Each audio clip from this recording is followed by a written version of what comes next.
നാട്ടിൻപുറങ്ങളിൽ സുലഭമായി ലഭിക്കുന്ന ഒരു ഔഷധ സസ്യമായ മുയൽ ചെവിയെ നമുക്ക് പരിചയപ്പെടാം.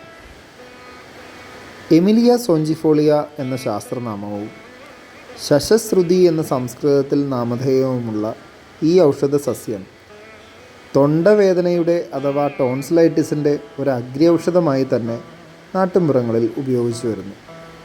മുയലിൻ്റെ ചെവിയോടുള്ള ആകാരസാമ്യമാണ് കക്ഷിക്ക് ഈ പേര് വരാൻ കാരണം.